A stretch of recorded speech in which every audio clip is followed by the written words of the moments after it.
In this lecture, we will discuss common conduction defects in acute myocardial ischemia and infarction.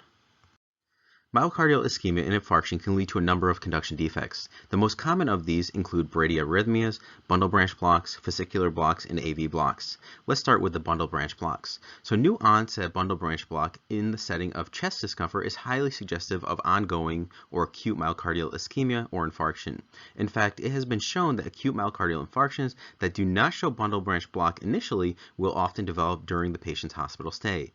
And as you may expect, patients that develop bundle branch block have a worse prognosis.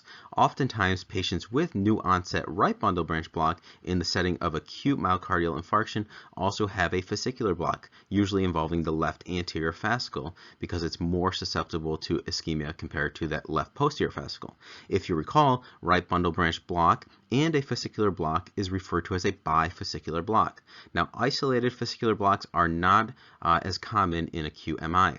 Now, diagnosing myocardial infarction in the presence of left bundle branch block can be difficult. In another lecture, we're going to discuss the Scarbosa criteria that has been proposed to overcome this hurdle.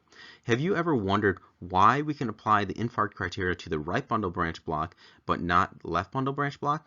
Well, right bundle branch block mainly affects the terminal portion of the QRS complex. In addition, only depolarization of the right ventricle is affected and not that of the left ventricle. Therefore, we can apply the infarct criteria for the QRS complex, that is the pathological Q waves, in the setting of right bundle branch block. Furthermore, the STT changes in the right precordial leads from right bundle branch blocks are much weaker than those arising from the left ventricle, and therefore will not mask ischemic STT changes from the left ventricle. Simply put, ischemia can be detected in the setting of right bundle branch block, but is more difficult in the setting of left bundle branch block. Okay, so just a few more points. Myocardial ischemia and infarction can cause conduction defects by causing temporary autonomic dysfunction or as a direct consequence of it. This can lead to various degrees of AV blocks and bradyarrhythmias. An important point to be aware of is that the conduction defects due to an inferior wall MI are typically transient, while those that are due to an anterior wall MI tend to be more permanent. In upcoming lectures, we're going to discuss these various conduction defects that can arise from anterior or inferior wall ischemia and infarction. Just remember that inferior wall MI generally produces transient conduction defects, while those from an anterior wall MI tend to be more permanent. All right, let's review what we discussed before we end here. So these conduction defects can arise in ischemia and infarction. The common ones we mentioned were bradyarrhythmias, bundle branch blocks, fascicular blocks, and AV blocks. We said if a patient presents with new right bundle branch block and chest discomfort, it likely suggests acute ischemia, and these patients tend to have a worse prognosis, and oftentimes it can involve the left anterior fascicle, which we call a bifascicular block. Okay. Now, we said the diagnosis in left bundle branch block can be difficult, and we're going to discuss the Scarbosa criteria in an upcoming lecture.